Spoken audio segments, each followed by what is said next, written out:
On July 3, 1979, the CIA gave birth to Islamic fundamentalism when President Carter signed a directive for United States intelligence to provide radical Islamic thinking and arms to Afghan fighters before the Soviet Union invaded. This is documented in a 1998 interview with Zbigniew Brzezinski, Carter's national security advisor. Who killed John O'Neill? Who killed John O'Neill? Who killed John O'Neill?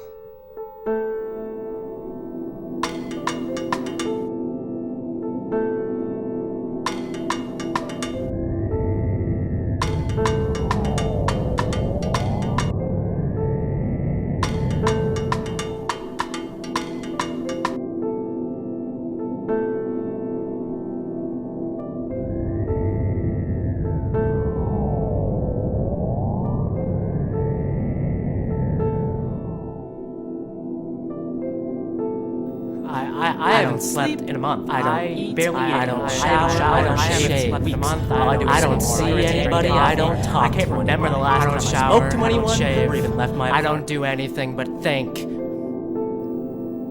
I know. I know they did it. I want to prove it. I have to prove it. What? I have to prove it. I know if I should. I must. I have to. Should I?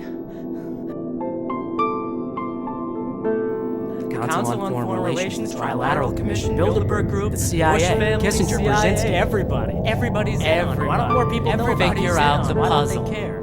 The Council on Foreign Relations has controlled the world for 50 years. You can go on their website and read about it. Am I the only person who feels the need to know more? The need to know more? I'm afraid this obsession will be all for naught. I'm more afraid. I am more afraid. Don't become of being like everyone else. I am more afraid of being after 9/11. I was like everyone else.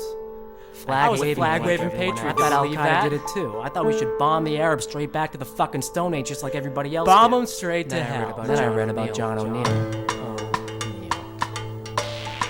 Maverick counterterrorism expert in the FBI, O'Neill tracked Osama Bin Laden since 1995. He knew more about Osama than anyone in the world. Tracked him past the embassy bombings in '98, Cole bombing in 2000. He knew more about Osama and Al-Qaeda than anyone in the world. Isn't that interesting?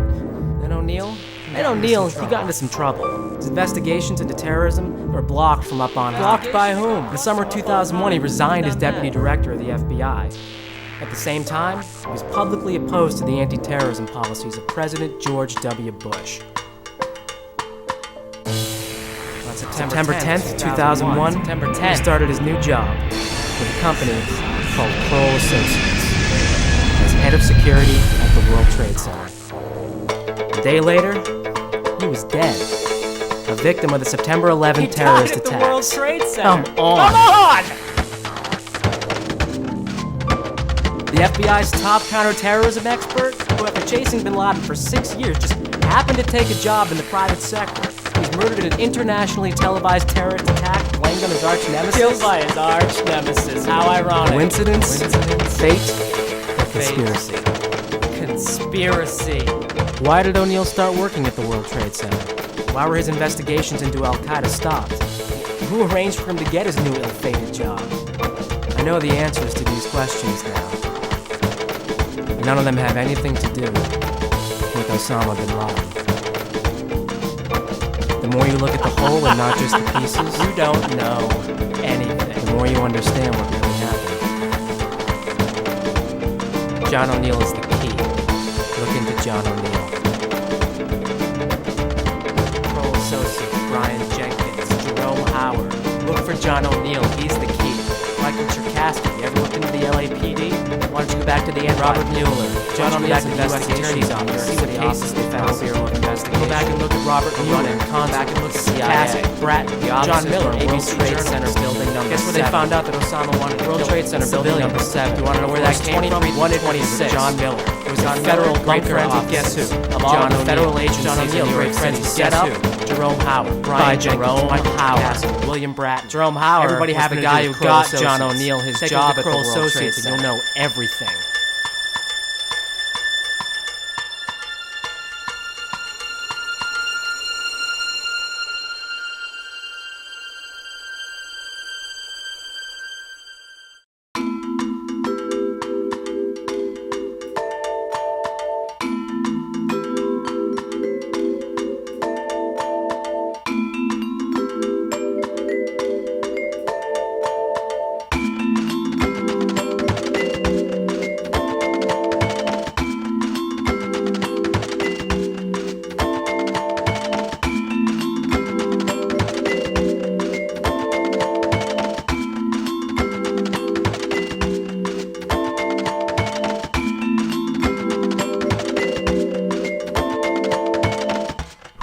killed John O'Neill? And why?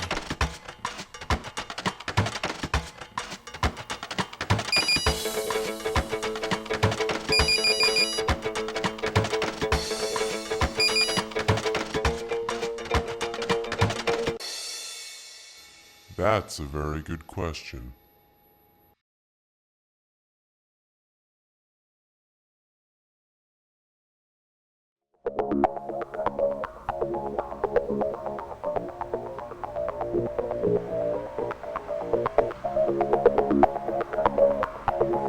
So who did kill John O'Neill? To understand what happened to John O'Neill, you have to know what happened on 9/11. I'm prepared to listen. Are you sure? I am sure.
The CIA created Islamic fundamentalism in 1979. It was a way to draw the Soviet Union into a war with Afghanistan.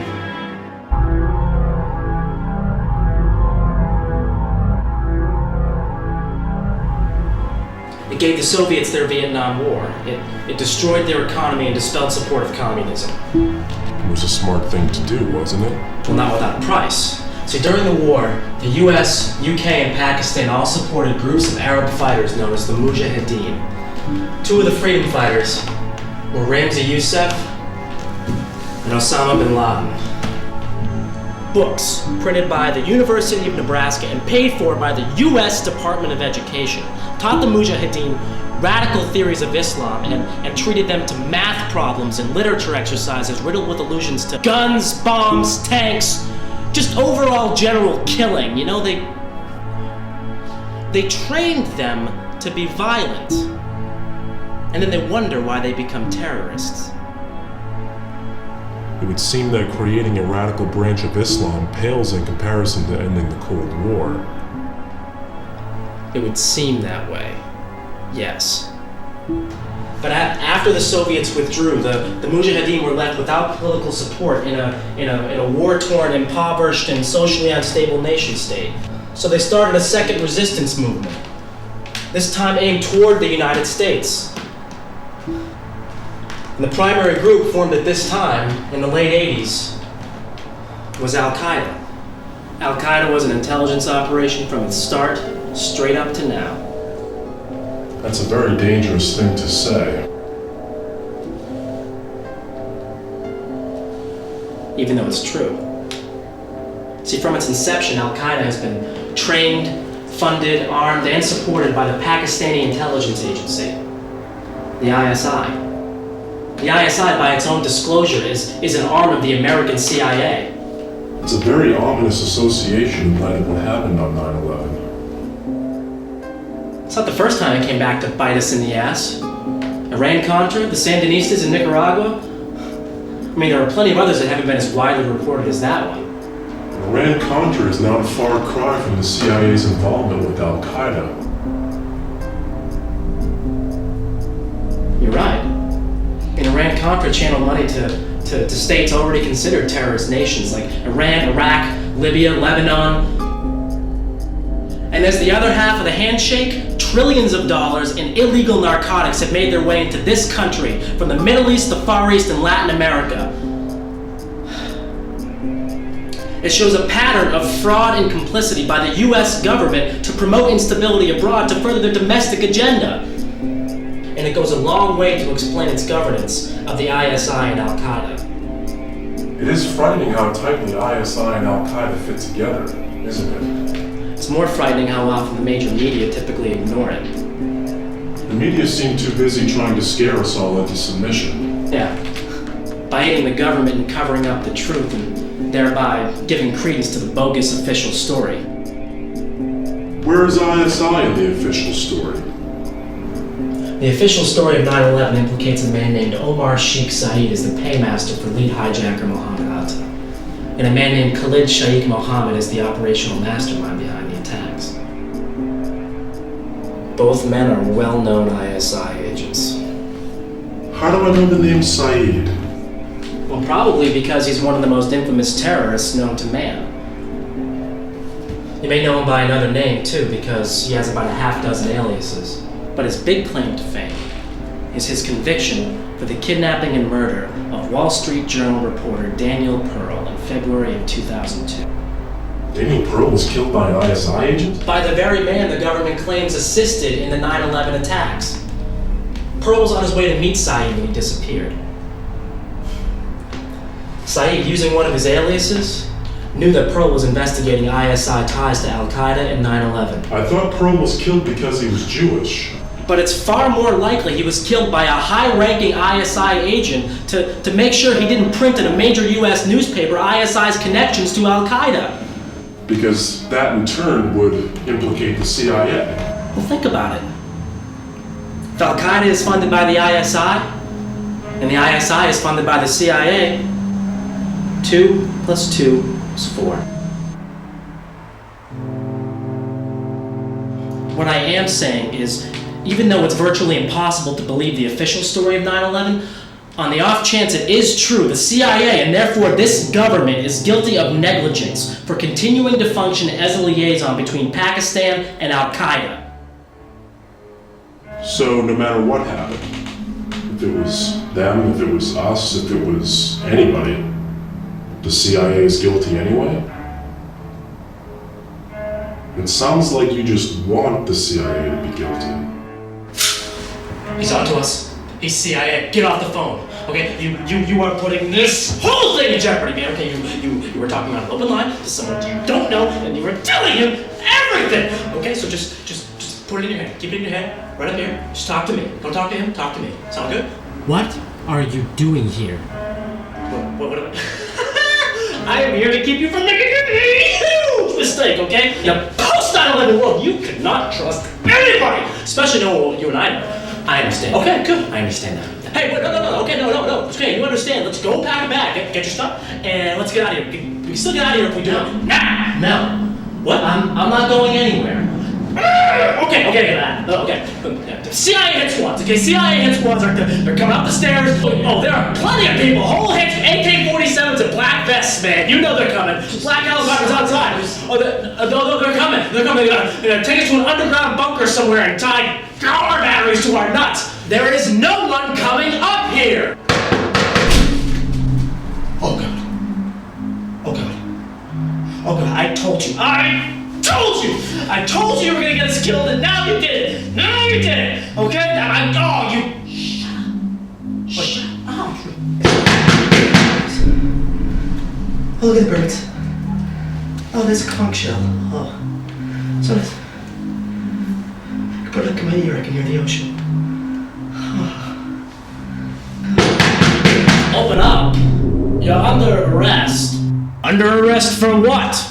Yeah, be firm with the CIA. That's real good. For wasting your life with these conspiracy theories instead of contributing something useful to society. Who the hell are you?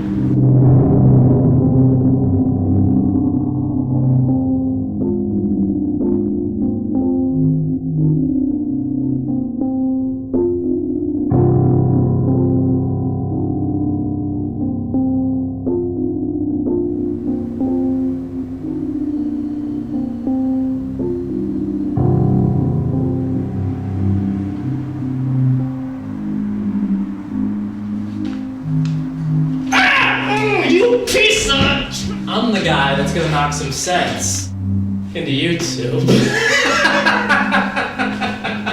think this is funny?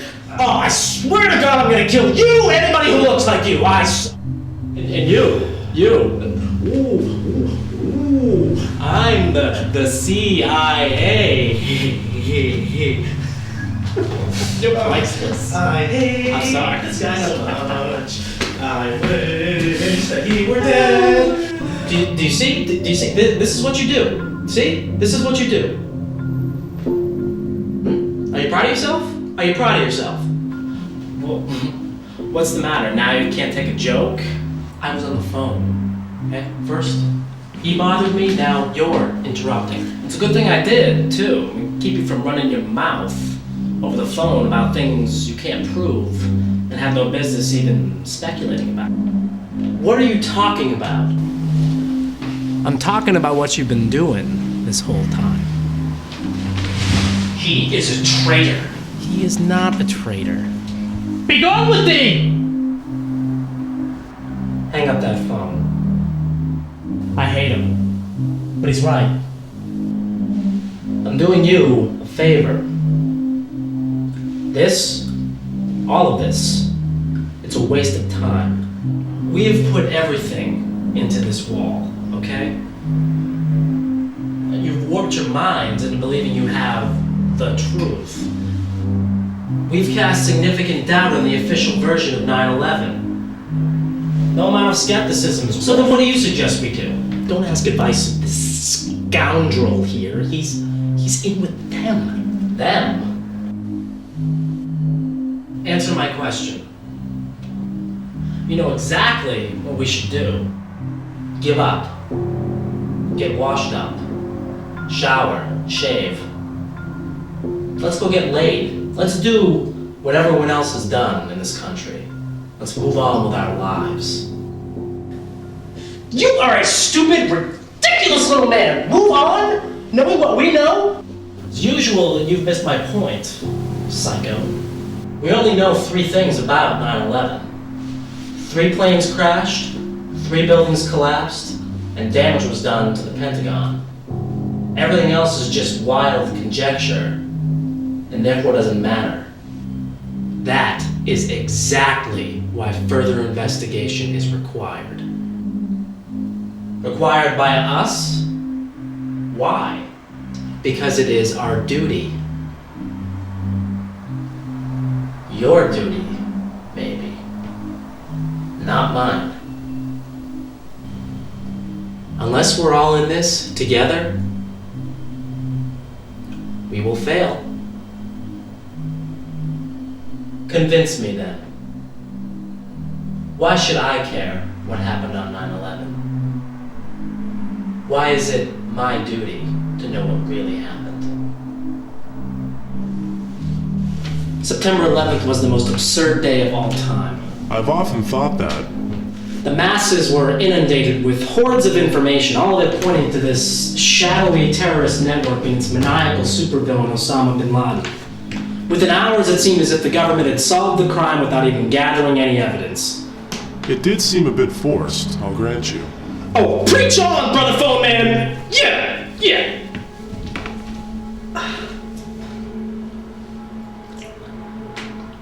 There's so many questions. So few answers. What caused those buildings to collapse? The official version says the fires from the burning jet fuel caused the collapses of the Twin Towers. But can anybody... Not you. But can anybody prove that? Engineers and scientists have proven it with physics. And other engineers and scientists have proven with physics that that didn't happen. What do you mean?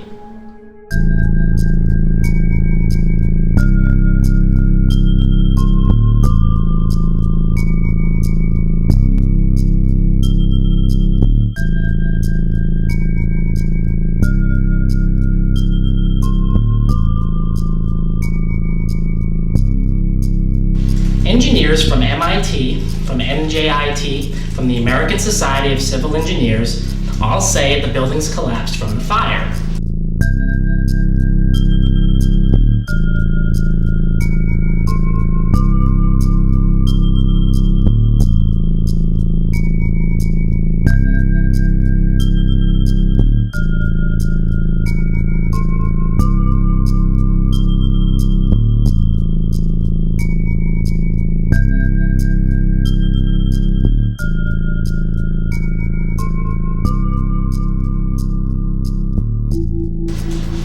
See? There you go. Who are you? Many other engineers and scientists all say the fires could not have caused the collapses. But this is physics. It's math. It's not up for debate. It is if you don't have all the information. No one knows how hot the fires burned, how wide or fast the fires spread, how long the jet fuel burned, or even what they don't need to know. They have the designs of the buildings, which of course have never been released to the public. And they can make a very well-educated guess. And that's not proof! So why is the official story being shopped around as the official truth? Because no one can prove it's wrong. So it's a universal negative? That's hardly a reason to go to war. Okay. Give me another way those buildings could have come down. Could have been a controlled demolition. It certainly looked like controlled demolitions.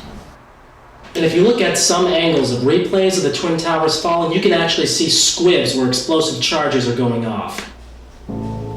Those could just be latent explosions from the interior buckling of the buildings.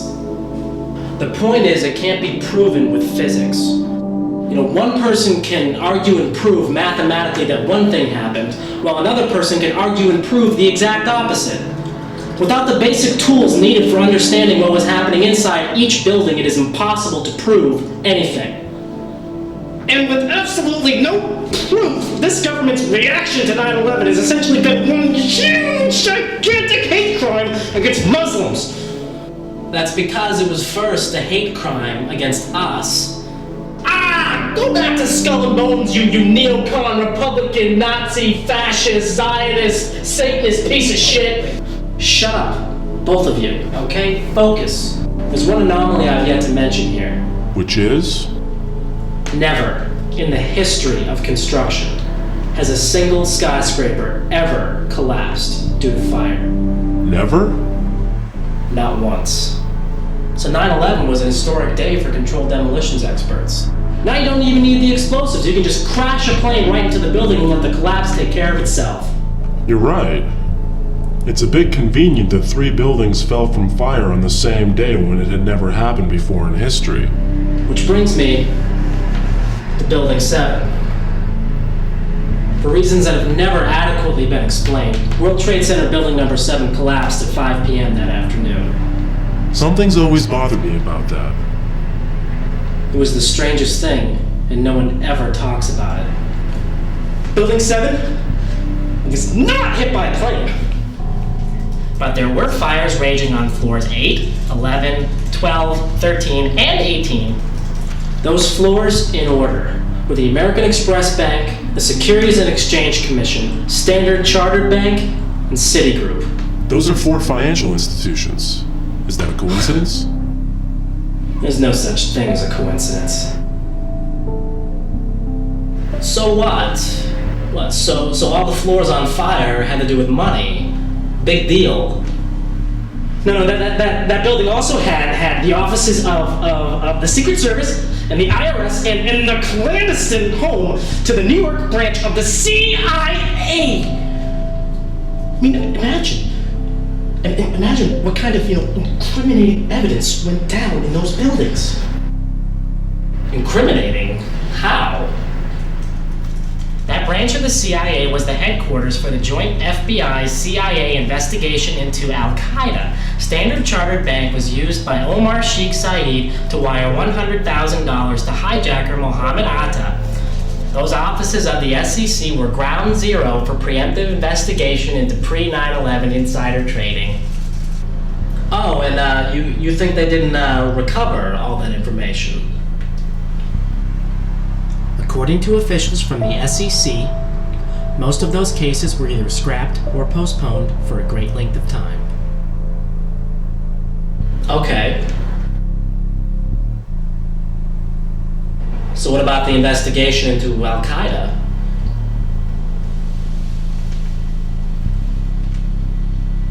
That was being headed by FBI agent John O'Neill. Which brings us back to your original question. Who killed John O'Neill? And why?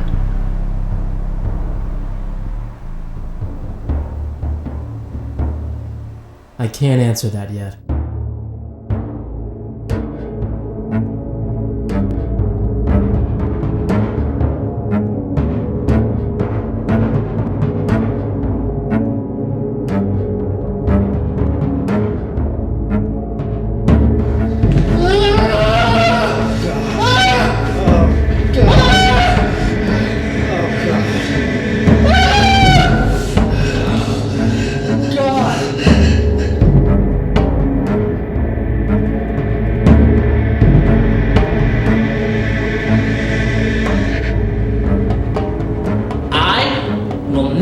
You destroy all of this. Destroy what? This! All of this! We have the power to change things. The only group capable of stopping the United States government is the people of the United States.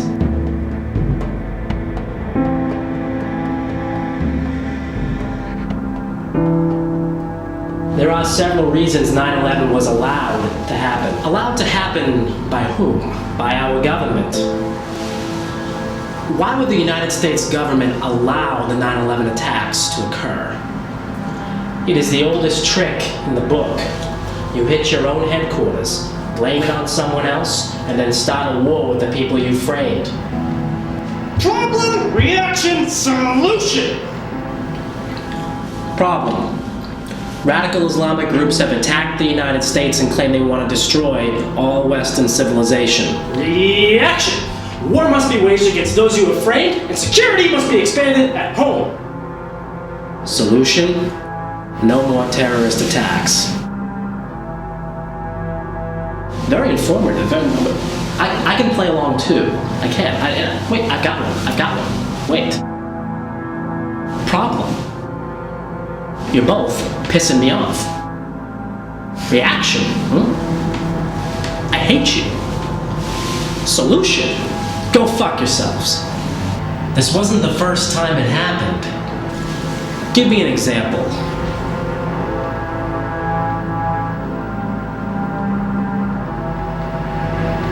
February 27, 1933. Just 28 days following Hitler's appointment as Chancellor, the German Parliament building, the Reichstag, mysteriously burns to the ground. A Dutch communist named Marinus van der Lubbe is found at the scene, convicted, and then executed. Because of this, the Nazi Party, trumpeting for a war with the Soviets, gained significant power in the next national election. And at the same time, Hitler scales back civil liberties at home in response to a national emergency. And as of March 24th, 1933, through the law for terminating the suffering of people and nation, Hitler has consolidated total power in Germany. It took just 1 month for the Nazis to gain total control over Germany. And it sounds frighteningly similar to what happened here on 9/11, 68 years later. Except that you can't prove Hitler burned the Reichstag building any more than you can prove the US government planned 9/11. Even if Al-Qaeda did this, our government is still guilty. What are you talking about? Have you been listening? Do you remember when we made this? Then you should remember that Al-Qaeda was supported and funded by the ISI, and the ISI was supported and funded by the CIA. Everything we need to know is on this wall, gentlemen.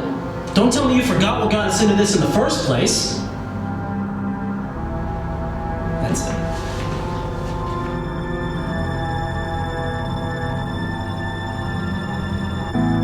If we are going to do anything, we all have to be clear on every single detail on this wall. Okay? Okay? Okay. Okay. Okay. Let's begin. Now, for all intents and purposes, terrorism in this country officially began with the Pan Am 103 crash in 1988. Now, during this time, there have been minor terrorist acts.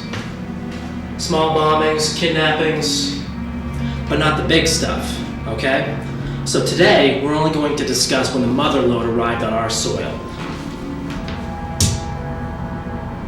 On February 26, 1993, a bomb went off in the World Trade Center. 6 people were killed and thousands were injured. The idea was to knock the North Tower into the South Tower so both would fall onto Wall Street. But that date is important. Do you know what that date signifies? It's the second anniversary of the end of the Gulf War. And who was blamed for that attack? Muslim extremists.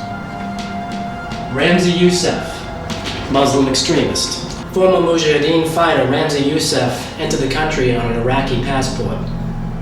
Now, he was sentenced to death by Manhattan Federal Court on September 11th, 1996.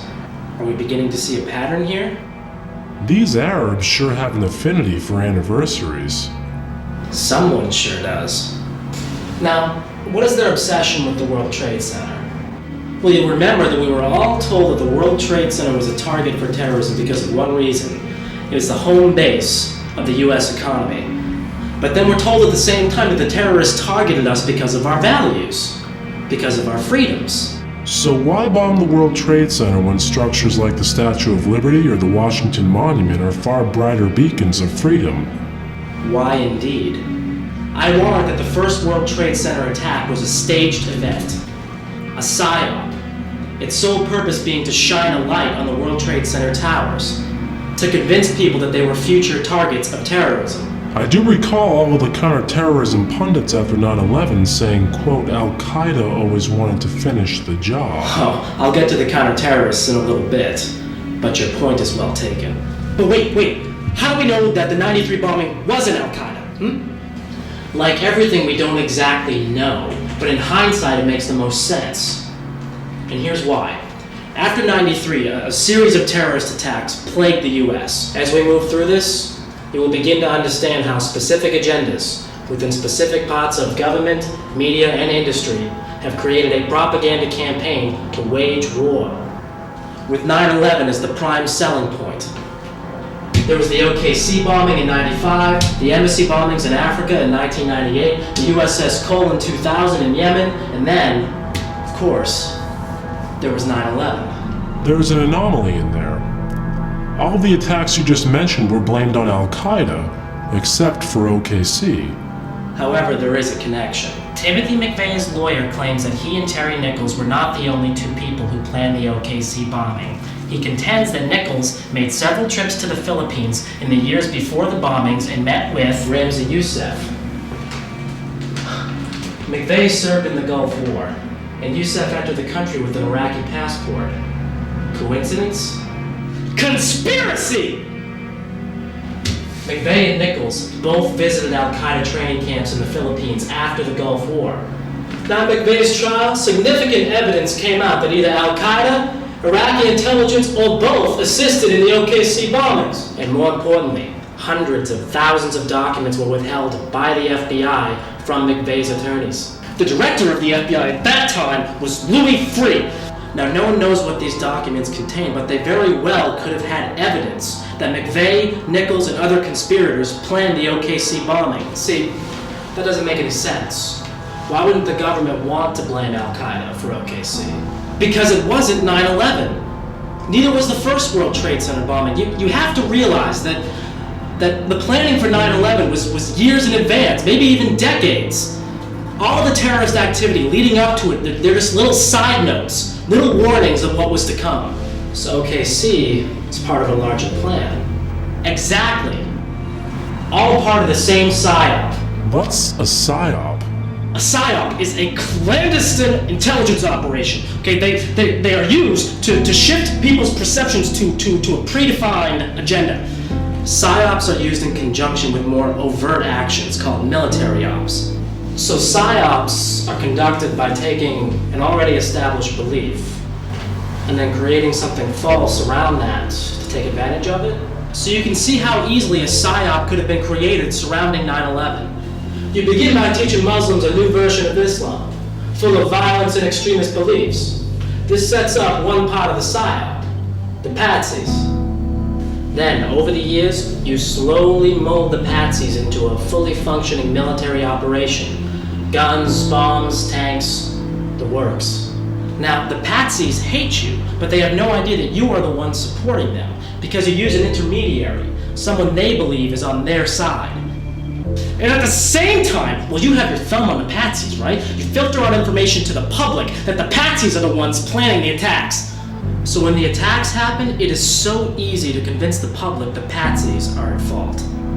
But on the flip side, the patsies are doing nothing but talking tough and just committing smaller, less devastating attacks, while you yourself conduct the military op and carry out the more destructive major strikes.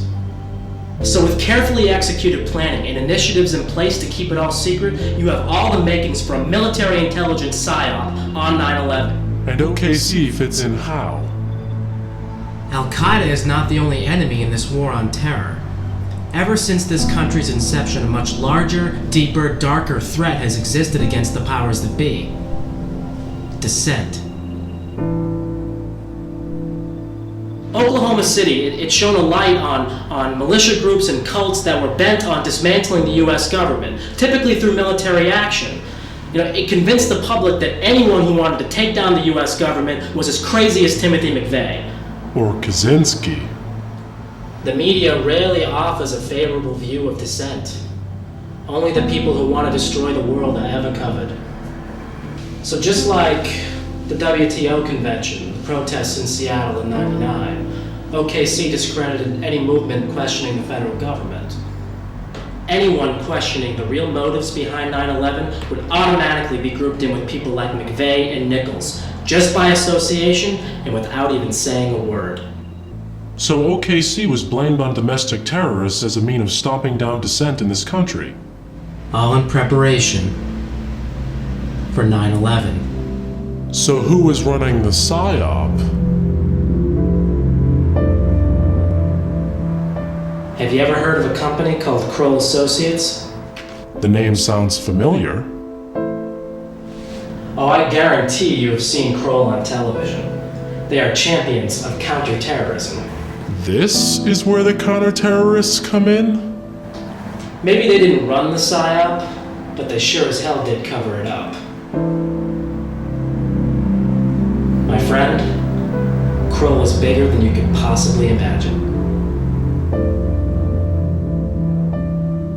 Kroll Associates is a global securities and intelligence firm, Publicly traded and privately managed, Kroll specializes in large building security and industrial espionage. In 1993, Kroll got a contract to manage security at the World Trade Center. They held that position up until the moment the towers fell. The current CEO of Kroll is Michael Cherkasky. Cherkasky is a former assistant district attorney under Robert Morgenthau in Manhattan. The former employees of Kroll include people like William Bratton, a former police commissioner in Boston and New York City, and now chief of the LAPD. And then, of course, there's Brian Jenkins.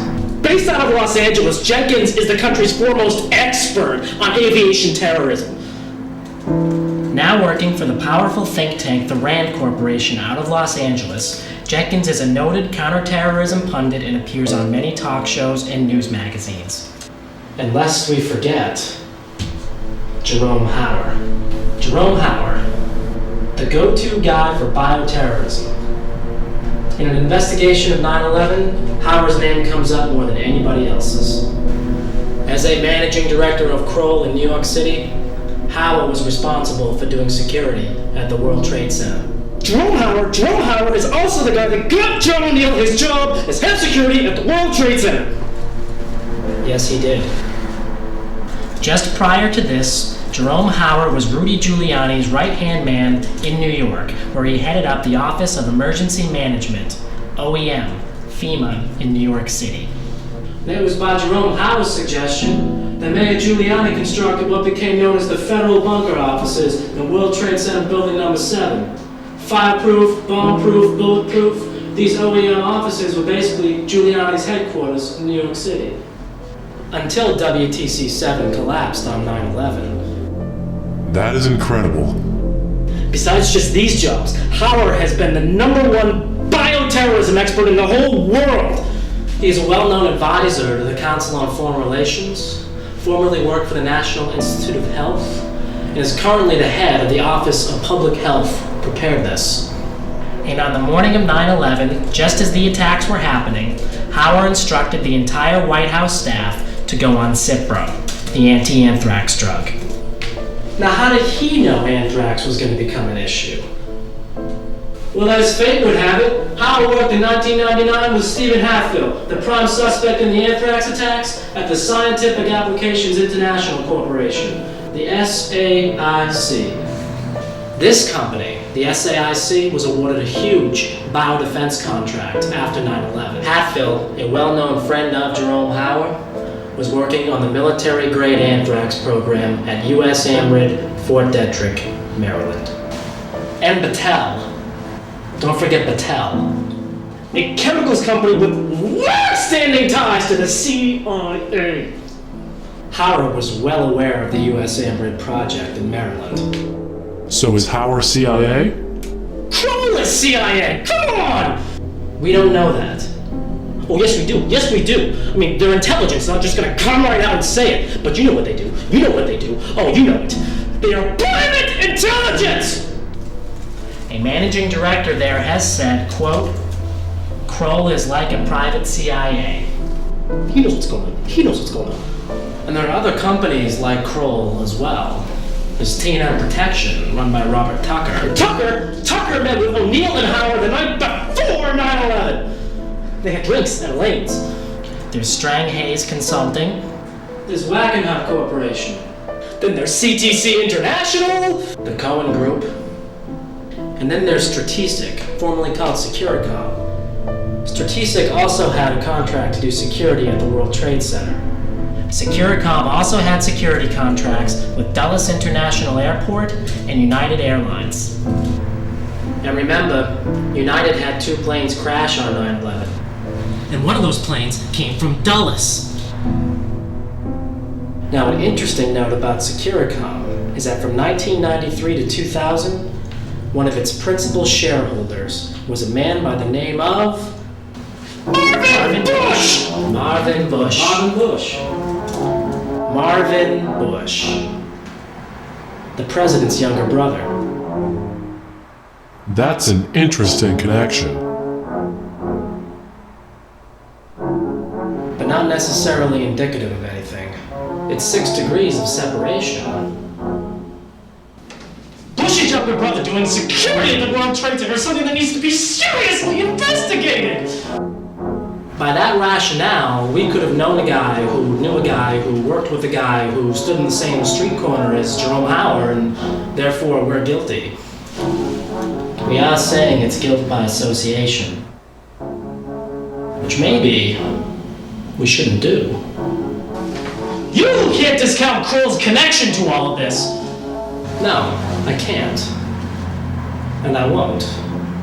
Now, Kroll has been involved in a host of shady operations. In 1991, the Kuwaiti government hired Kroll to investigate Saddam Hussein's finances. In 2002, Kroll was given the massive responsibility of reorganizing Enron. Through 97 and 98, Kroll oversaw the elections of the Teamsters Union.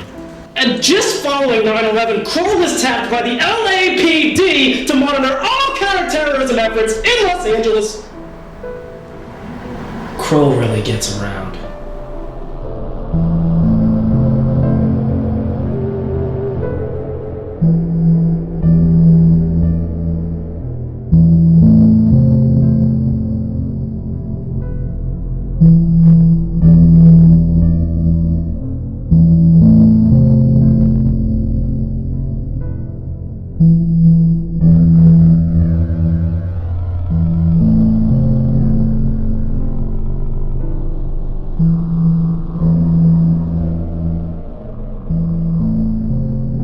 Kroll is tied to the FBI as well. The director of the FBI during Waco and the first World Trade Center bombing was a man by the name of William Sessions. Now, when he left the Bureau, he became a shareholder of Kroll. And the next FBI director was Louis Freeh. And Louis Freeh's top advisor at the Bureau was a guy named James Bucknam. Guess where he works now? He's a managing director of Kroll. Freeh is now a senior vice president at the MBNA Credit Card Corporation. His specific duties include personnel and security. Next to Enron, MBNA was the largest campaign contributor to George W. Bush in 2000. One of Freeh's deputy directors was James K. Kallstrom. With a K. At the time of 9/11, Kallstrom was head of New York State's Office of Public Security. And he also works at MBNA with Louis Freeh. And both Freeh and Kallstrom are well-known friends of Jerome Hauer. Now, it has been rumored that MBNA was one of the companies heavily involved in pre-9/11 insider trading, which would have been investigated by the SEC in New York City, but all those records went down In World Trade Center 7. You wanna know what really gets me? I'll tell you what really gets me. How all these guys, how did Cherkasky and Jenkins and Bratton and Howard, just how the hell did they become terrorism pundits, huh? I mean, they drop themselves out on TV all the goddamn time saying Al-Qaeda this and terrorist threat that, and from our research and blah, blah, blah. Just where the hell did they get all their information? I hate to say it, but he's right. They aren't official law enforcement or intelligence, yet somehow they became the foremost experts on counterterrorism. A lot of them are former law enforcement. But terrorism is one of the most closely guarded fields of all intelligence. Why would you leak information just to a couple of buddies and allow them to trumpet all that information on a national television, To build up the propaganda campaign, obviously. To frame up Al-Qaeda before and after the fact. Look, we've all got to understand that a company like Kroll, even though it won't disclose its intelligence ties, is intimately linked to the CIA.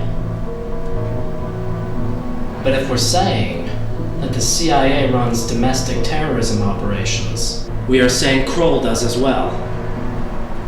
These people have so much information about terrorism because they're either deeply rooted to intelligence or they are intelligence, privatized in order to make their work legal and untouchable by Congress. Oh God,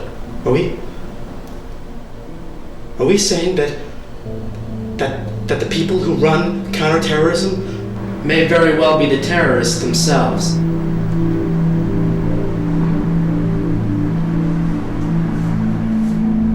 Look, it's no coincidence that Kroll did security at those buildings.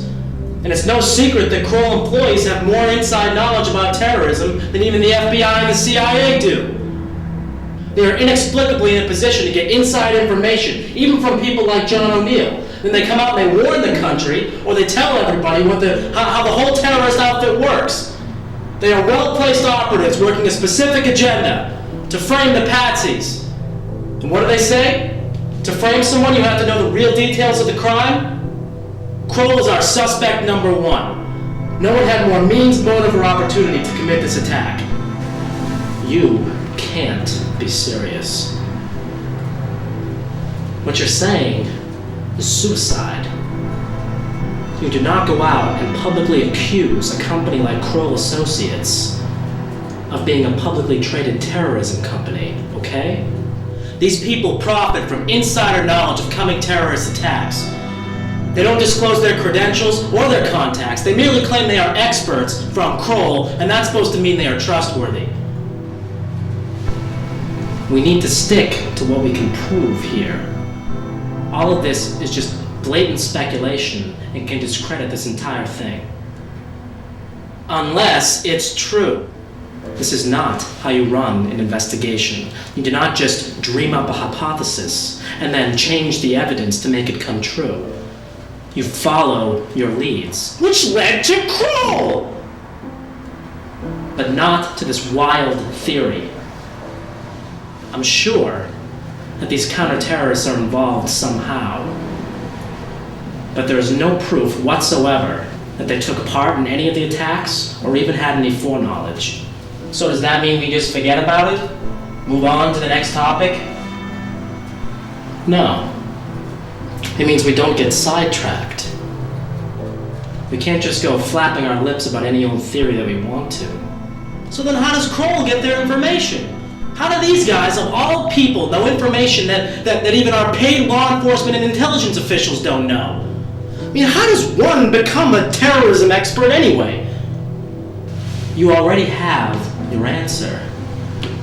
Former FBI directors on their board, former biowarfare experts within their infrastructure, members of major think tanks as directors, former U.S. attorneys as executives. This company is filled with people who could have had prior knowledge and just kept their contacts secret. This is a security company, after all. And one of the most important security issues facing the world in the last 20 years has been security from terrorism. That's where they get all their information. That is how they become counterterrorism experts. He has a point. There is clearly something wrong with Kroll, but we can't jump to conclusions. So then where do you think Kroll fits into this whole thing? They're just a group of for-hire thugs. They come in and trump up the charges on whoever needs to be guilty, and then they fade back into the shadows. The only thing I see them being guilty of is misleading the public. And the purpose of that? Maybe you're right. Maybe it is to cover up their crime. Or maybe, and so that people will hire them to secure their buildings. Maybe they take advantage of 9/11 the same way that Bush does. They take advantage of 9/11 for profit. Come on! Cherkasky is their CEO! It's obvious he's dirty! Obvious to us, yes. Look, Cherkasky takes us back to New York. Let's focus on that.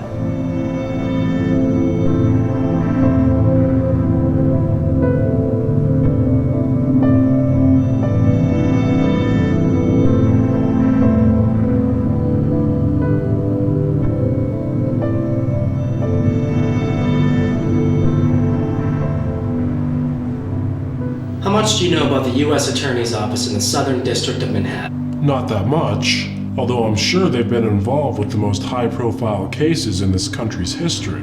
Right, and it's time we went through that history.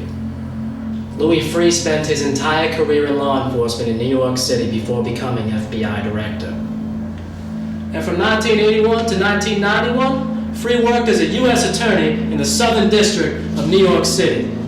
And Rudy Giuliani worked in that same office from 1983 to 1993, just before he became mayor.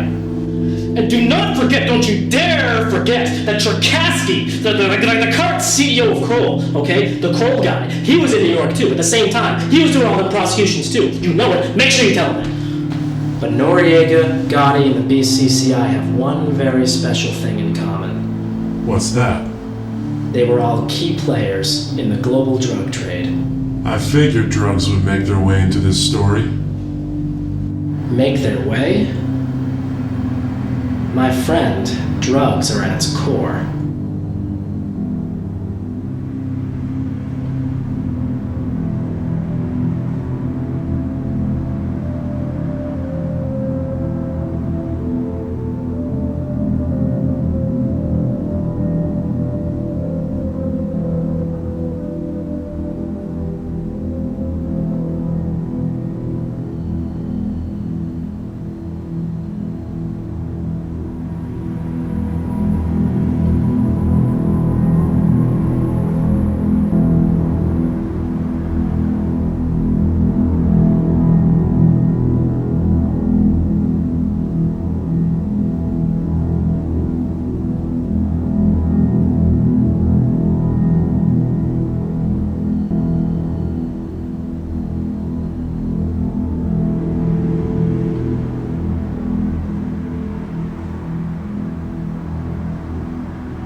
What do you know about the global drug trade?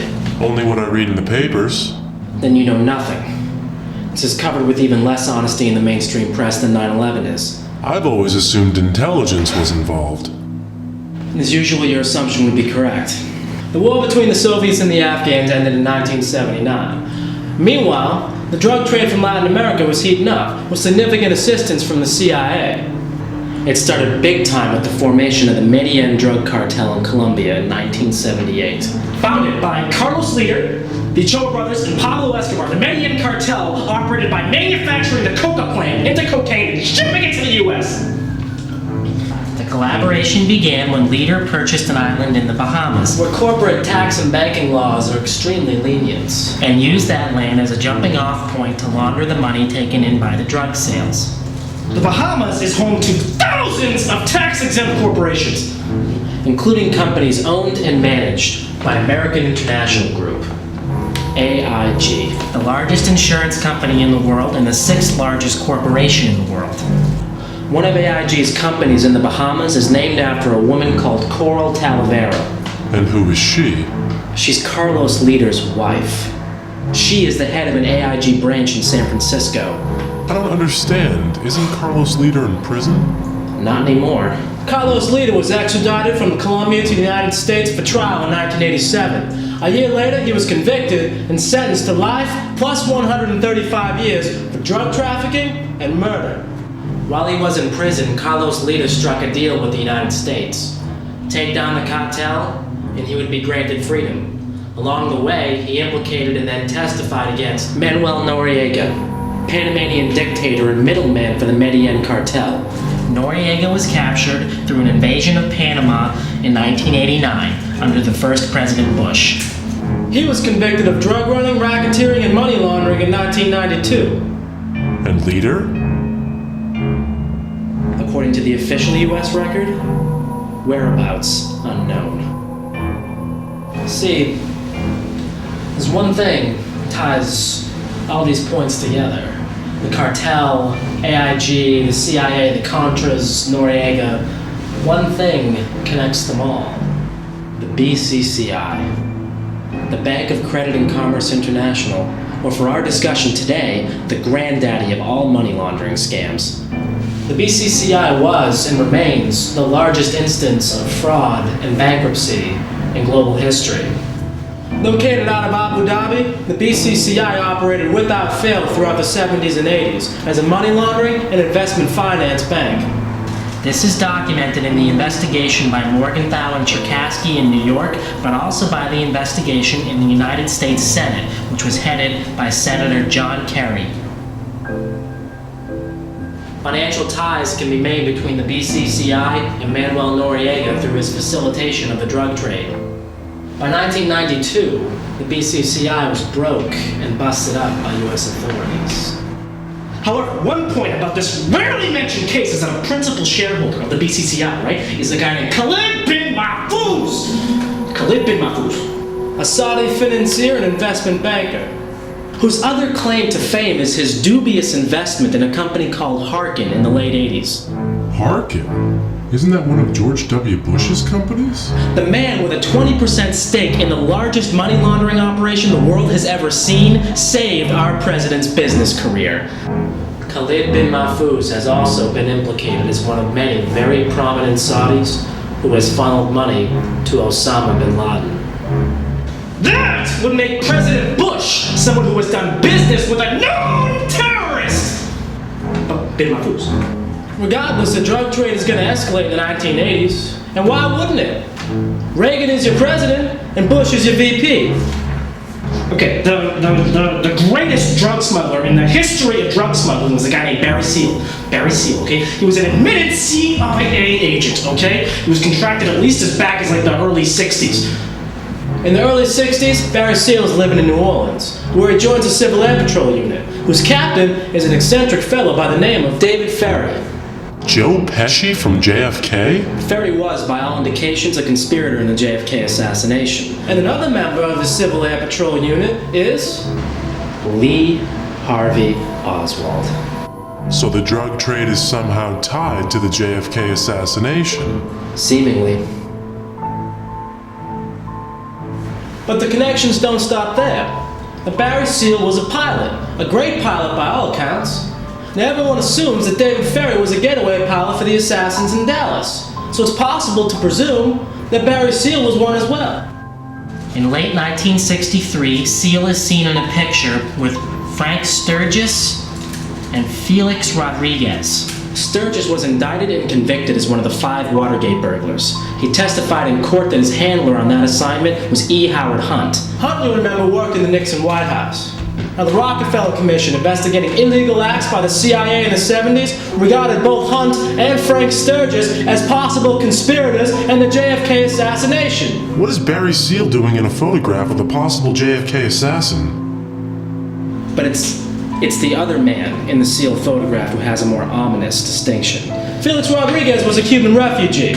In the late 50s, he began working with the CIA to recruit more refugees for an invasion of Cuba. This was done under the direction of the CIA agent Ted Shackley. Incidentally, Ted Shackley also worked the Far East drug trade with Richard Secord in the early 50s. Felix Rodriguez also figures into the assassination of Bolivian President Che Guevara in 1967. So where is Barry Seal in all of this? He's in New Orleans until at least 1968, when he takes over for the late David Ferry as captain of the Civil Air Patrol. Now, in the early 70s, Barry Seal was running cocaine through New Orleans. He's running it on planes later identified to be former Air America planes. Planes used by the CIA in the 50s and 60s to ship heroin from the Far East. When the Medellin cartel is founded, Seal immediately hooks up with their operation. By 1981, he is trafficking in more drugs than anyone in the history of this country. And it is around this time that Barry Seal moves his operation from New Orleans to Mena, Arkansas. And where is that? About 180 miles from Little Rock. A small little out-of-the-way mountain town. A small little out-of-the-way mountain town that just so happens to have a major U.S. airport. The Mena Intermountain Municipal Airport. From at least 1981 to 1986, this airport is ground zero for all illegal narcotics activity in the United States. You see, Barry Seal, he began flying his drugs into this airport, most likely with the knowledge of then President Reagan and the next 2 presidents, Bush and Clinton. How does he get away with it? He only gets away with it for a little while. It is suspected that Seal traffics in nearly $5 billion worth of cocaine in this 5-year period. The U.S. Attorney in Arkansas at this time, Asa Hutchinson, never opens an investigation, even though FBI informants, MENA employees, and the Arkansas State Police have all told him that this illegal drug trafficking has been occurring. Ironically, Hutchinson went on to head the DEA and is now the Undersecretary for Border Transportation and Security in the Department of Homeland Security. So Seal is virtually untouchable for this period. Even though the FBI and the DEA have all opened up investigations into his operation, he remains a contract agent with the CIA. But with overwhelming evidence of drug trafficking mounting against him, he finally turned states in 1985. He testifies in several trials against Medellin traffickers. And this compromises the entire CIA operation. I mean, Barry Seal isn't only running drugs for the cartel, he's also involved in the drugs for arms trade in Nicaragua. The DEA even places him in a sting to photograph Contras loading cocaine onto an airplane in Nicaragua. And this pisses the CIA off, but good. Seal's next mission is to trick Pablo Escobar and the Ochoa brothers into coming to a neutral third-party country where they will be extradited.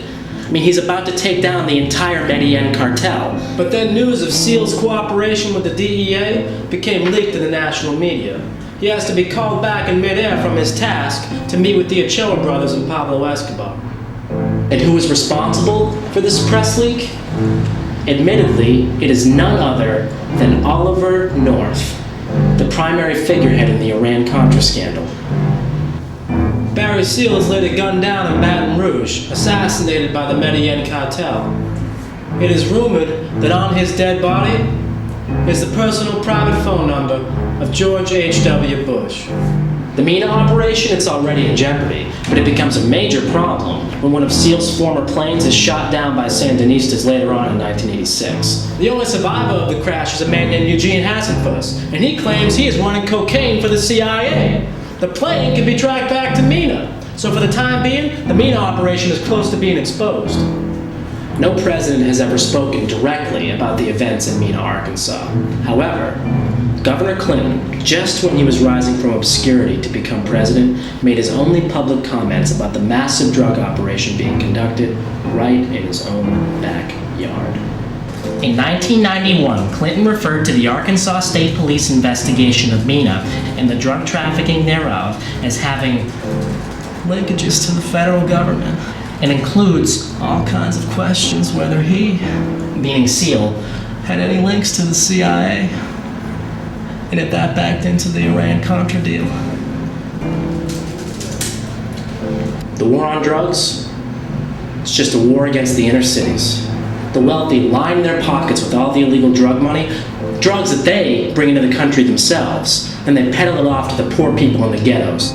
In the 1980s, the number of Americans in prisons doubled from 500,000 to 1 million. Most of these convicts are drug offenders. And from 85 to 88 alone, prosecutions for white drug offenders dropped 15%, while it rose 88% for blacks. Even though it is estimated at this time that 80% of all drug users are white.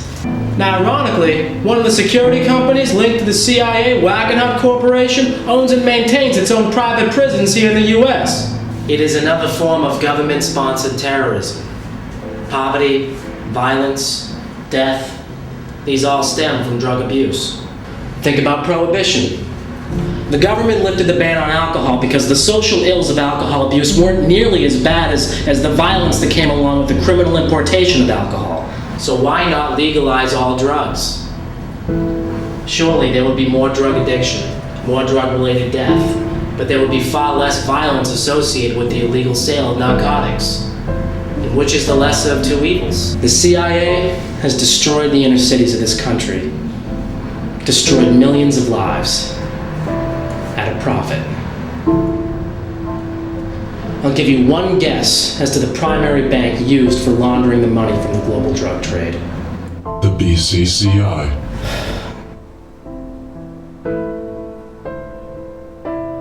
And then there's AIG. AIG means its own fleet of aircraft. AIG owns and maintains over 400 airplanes. Any number of these planes could be used for the transfer of narcotics. And in 1987, the Arkansas Development Financial Agency collaborated with AIG to found Kroll Reinsurance, named after Carlos Leder's wife, the same year Leder was extradited. The formation of this company has never been filed with the SEC. There's no known paperwork on it at all. And Arkansas was where SEAL was flying in his drugs. Yes, as a CIA operation, with Bill Clinton as governor of Arkansas. During the heyday of the BCCI, with Noriega still in power in Panama, And with John Gotti heading the New York Mafia. Where more drugs end up than anywhere in the world. This truly is a vast conspiracy. You could say that. And AIG's founder is a well-known CIA operative, CV Starr, and one of AIG's current directors is the son of CIA founder Frank Wisner. Now, the chairman and CEO of AIG is a man named Maurice Hank Greenberg.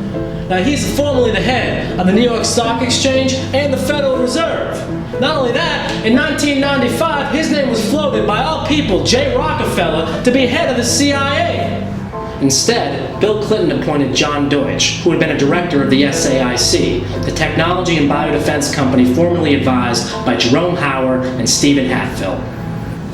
But don't lose sight of Greenberg. Maurice Greenberg has also chaired the Council on Foreign Relations, the CFR. What's that? One of the most powerful organizations in the world. Founded in 1921 by President Wilson's chief counsel, Colonel Edward House, the CFR operates as the primary advisor to the United States government. The CFR's principal contact in the U.S. is the CIA. And the chairman of the CFR is the CEO of AIG. With its obvious intelligence links, just imagine how scary it is to think about a company like AIG. Insurance companies are the foremost private intelligence gathering agencies in the world. Insurance agents? They can find out anything about anybody! Who knows more about you than your insurance company? Your medical records, your bank records, driving records, personal history, your fucking life story. Just think if that company was sharing information with the government. Worse. Just think if that company had $100 billion in assets and could invest that money at will. You're saying that money laundered from the drug trade could be used to fund terrorism. There's one fact I haven't told you yet. What's that? In 1993, AIG became the principal shareholder of Kroll Associates.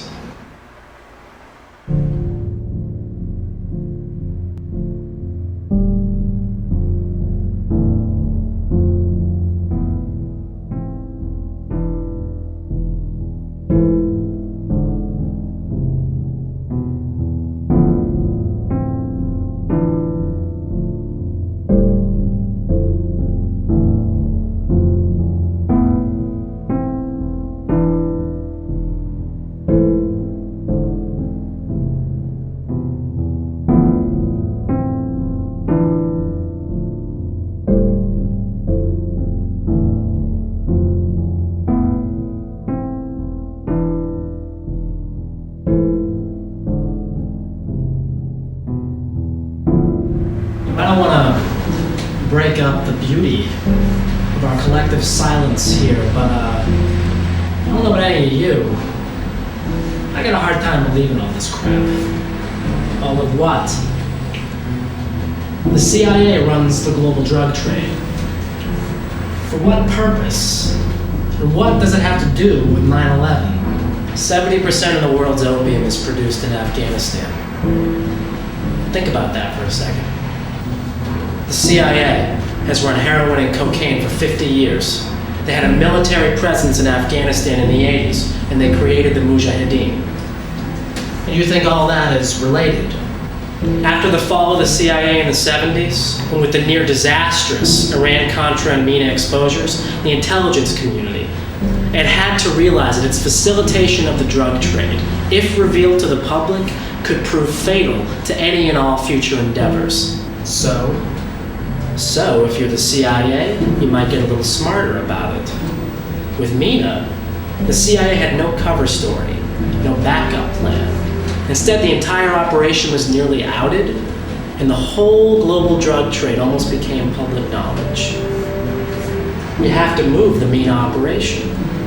Well, where do you move it to? Someplace even more out of the way than Mina. And what's more out of the way than a flight school? Wow.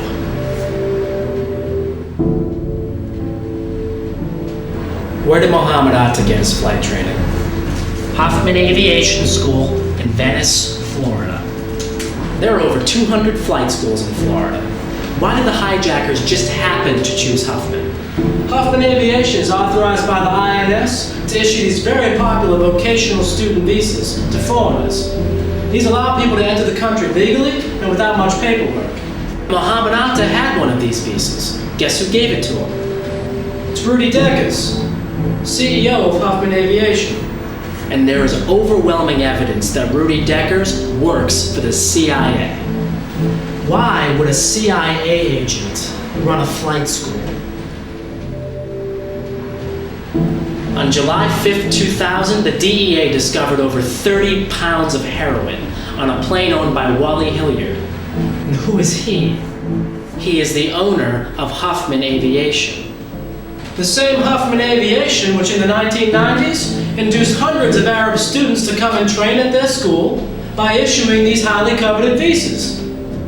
Is it starting to make sense now? 30 pounds of cocaine, Arab men posing as students, CIA agent as CEO. Okay, I see where you're going with all this. The Mina operation didn't stop. It just changed locations to this flight school and probably dozens of others. And Mohammed Atta's role in all of this? He is not training to be a pilot. He is a pilot. He is the new Barry Seal. There is evidence Mohammed Atta had flight training at Maxwell Air Force Base in Alabama. And if he already has flight training, why is he attending a flight training school? Who says Al-Qaeda is a terrorist operation? Al-Qaeda was formed in the wake of the fall of the Soviet Union in Afghanistan. The phrase translates literally to mean the base. They are essentially an arm of the former Mujahideen, which was created by the CIA. The CIA runs drugs globally. The CIA trains its own armies and pilots and instills a military presence in every country, all around their crop. The Sandinistas, the Colombian death squads,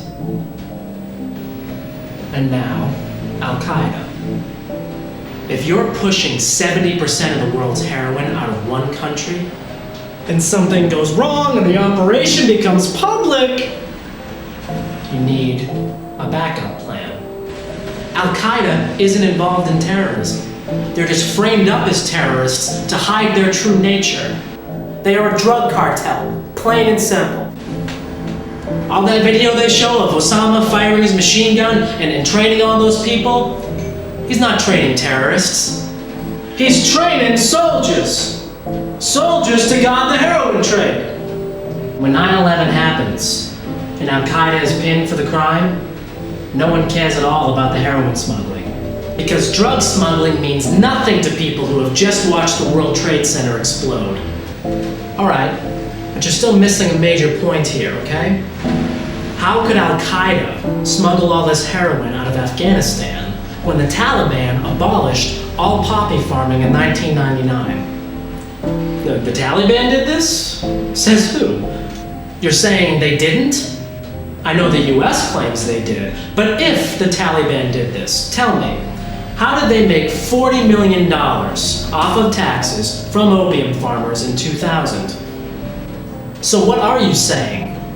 I'm saying the Taliban only eradicated their crop on paper. In reality, the heroin trade continued. There were fucking aerial photographs, surveillance, satellite imagery. The goddamn fields were being burned. Of course they were. Part of the process of growing any kind of crop is eradicating the fields to then regrow the plants. And it makes no sense for the Taliban to stop the flow of opium. It's the only thing keeping the economy afloat at all. And the Taliban, it's installed. It's installed in Afghanistan specifically for the purpose of keeping the heroin flow coming. Oh yeah, keep it coming, baby. Because if you have a cartel like Al-Qaeda, functioning as a patsy, being blamed for terrorist attacks all over the world, You would need a government not recognized by the United Nations.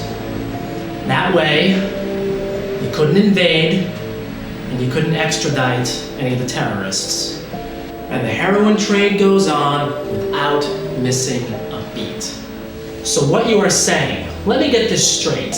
What you are saying is that the only reason they do 9/11 is specifically to hide the fact that Al-Qaeda is a drug cartel? Because I gotta tell you, that is the stupidest fucking thing I've ever heard in my entire life. 9/11 didn't just hide the opium trade. It gave the United States a free pass to invade Afghanistan and build the oil pipeline they had been planning for years. It set up a race war. It set up a religious war. It opened the door for the United States to attack anybody it deemed was harboring terrorists. Internationally or domestically. And what did W say? You're either with us or you're with the terrorists. And 9/11 instilled in us the basest of all fears.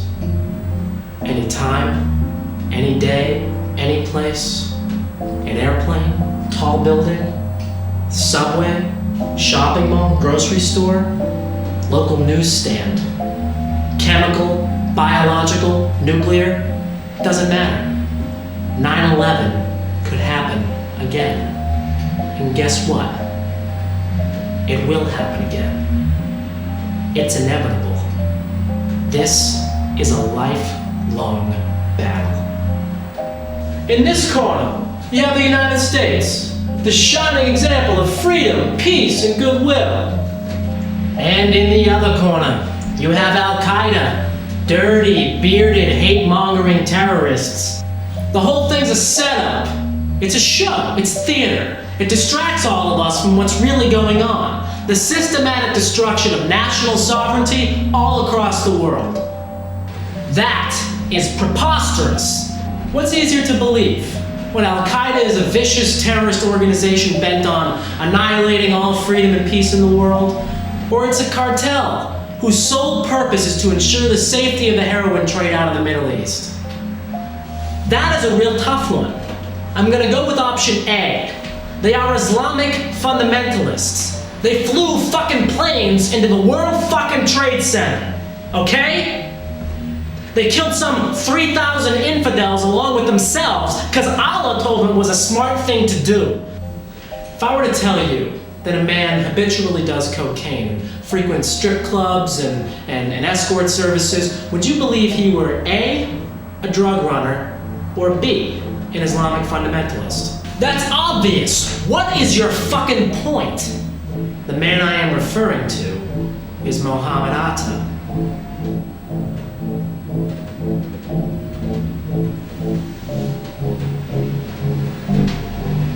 Mohammed Atta did cocaine.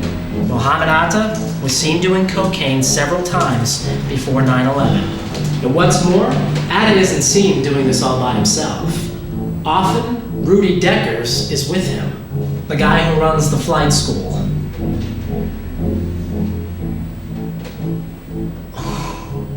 Islamic fundamentalism strictly forbids the ingestion of any unnatural drug, and it firmly teaches that treating women as objects of desire is a sin.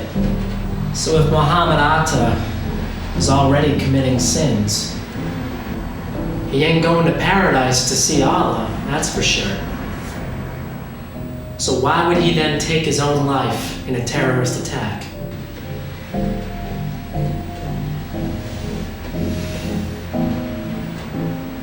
If you can conclude that Mohammed Atta did not fly one of those planes into the World Trade Center, then you must conclude something else happened on 9/11.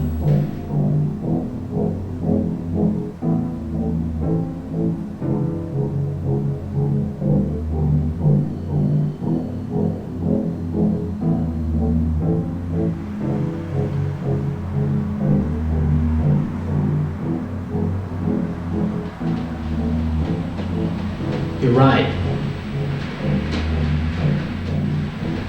And that begs the question, what really happened on 9/11?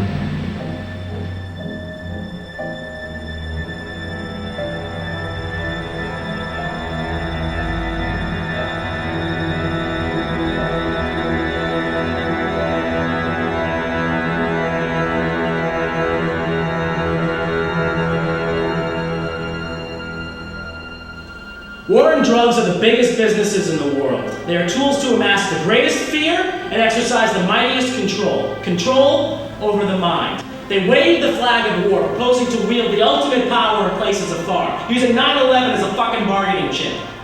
Support this war, or you're gonna get attacked again. Bow down on constitutional security measures, otherwise the guy sitting next to you, he might blow you up. Allow us to attack our enemies before they attack us, otherwise all freedom is lost. It's a protection racket. All the government is the mob. And their greatest crime is profiting from acts of war. And everybody's in on it. Defense contractors manufacture weapons for use during war, while supporting and financing political candidates who will go to war. The government that buys weapons from these companies in the event of war. Now, with war crippling to most economies, nations must then borrow money and go into debt. And all that money goes right up to the top of the food chain, to the banks, which is where it came from in the first place. Only now there's a difference. Because the money lent now has an insane amount of interest attached to it. More than most nations can afford to pay off. And then the cycle repeats itself. No one ever wonders where the national debt comes from. Who loans countries the trillions of dollars it takes to fund the national budget? Is it us? Is it the people? If that's true, then the government owes us $7 trillion. It's not us. We didn't give them $7 trillion. There are only 250 billion Federal Reserve notes in circulation. Where the fuck does all this money come from? From banks, from private multinational institutions that can exert immense power from behind the scenes. The kind of clout gained from having every person, state, province, and nation in debt to you. By controlling all money in the world, you can control all people in the world.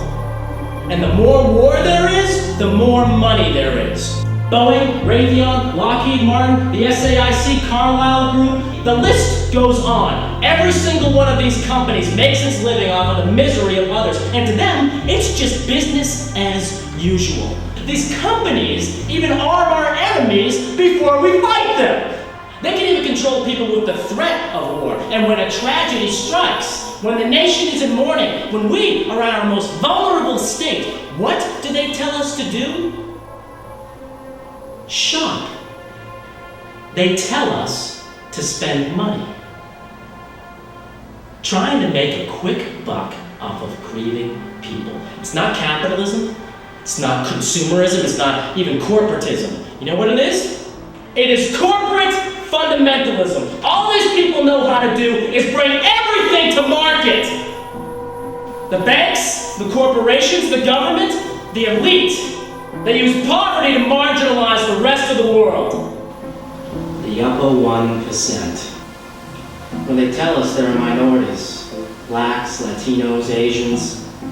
The only minority that counts is the upper 1%. The rest of us are just slaves. Slaves to the dollar, slaves to the elite, slaves to their dogma. and dogma is so powerful because as soon as you believe it, you become afraid of its opposite. It's divide and conquer. Divide and conquer. And they do more than just that. They brainwash us in other ways. Just think back to 9/11. Think back to how confused and helpless we all were.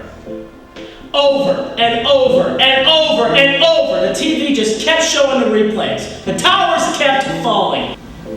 Patients suffering from post-traumatic stress disorder will often face a recurring trauma. In this state, scientists have proven that the human mind is very susceptible to suggestion. These people will believe anything you tell them. We all incurred a major trauma on 9/11. They could have told us that fucking UFOs piloted those planes into the Twin Towers, and on 9/11, we would have believed them because we just needed it to stop. We just needed to point the finger at someone and say they are responsible, and because we needed to know our government could protect us. It was PTSD on a national scale. All the images, the rhetoric, the patriotic American themes, it has all hijacked our minds. Senator Johnson said in 1917, the first casualty when war comes is the truth.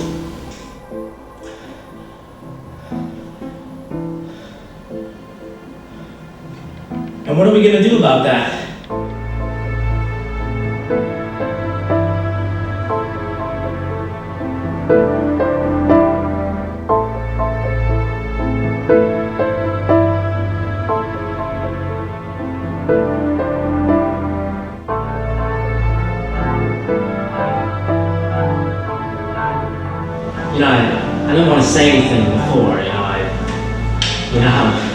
easily they can get riled up, but I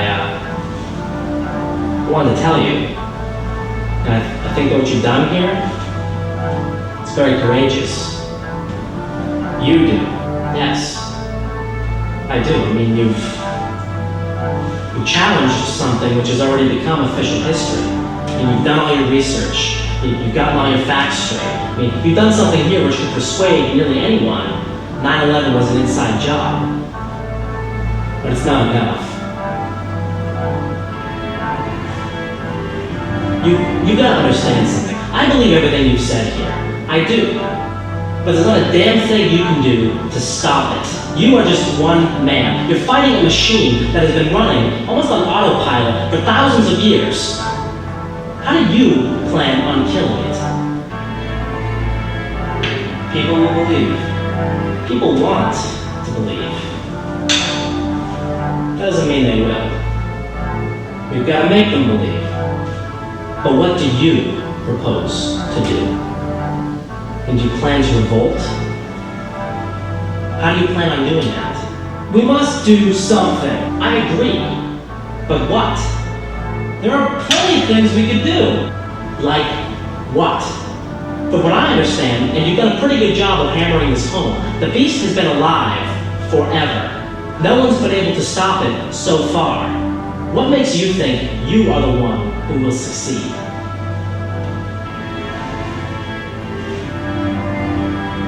Honestly, what do you suggest? Vote? Vote Democrat? Any Democrat? Don't vote at all? Support a third party? Protest? Well, how?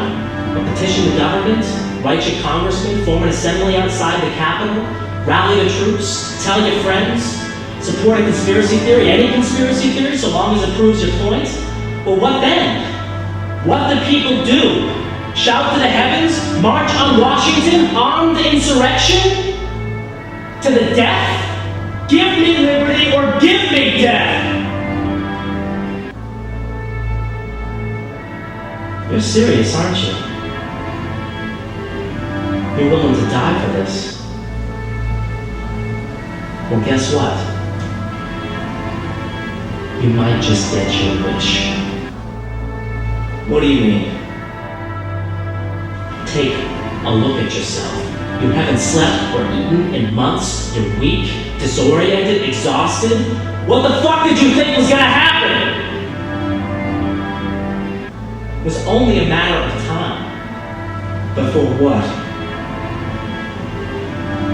You still don't get it. You are going to die. And if you don't do something about that right now, all of this will be for naught.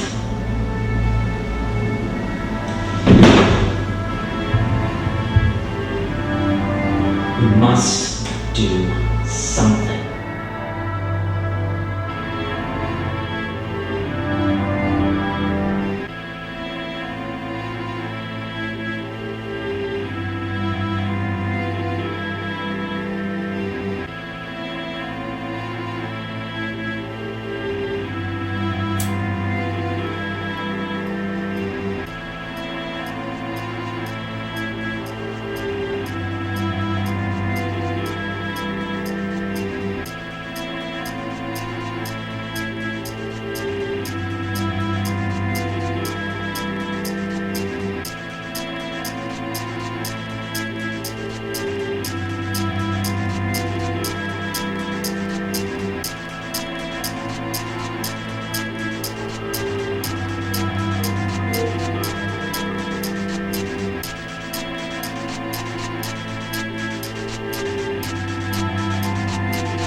So, you really want to know what happened on 9/11?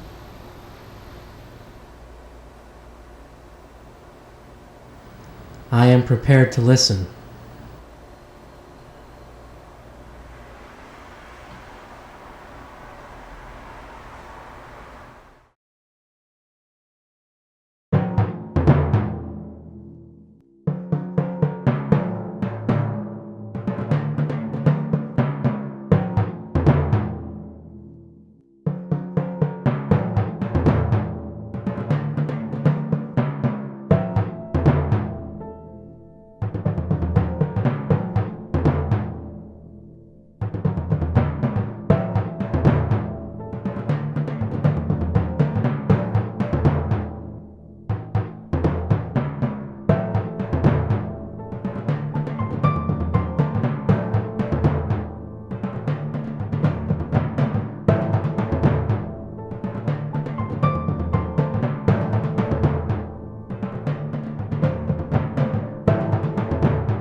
Guns, bombs, tanks, just overall general killing. You know? They're gonna take us to an underground bunker somewhere and tie power batteries to our nuts. Ooh, I'm the CIA. Had any links to the CIA? And if that backed into the Iran-Contra deal? He has a point. He's training soldiers. Soldiers to guard the heroin trade.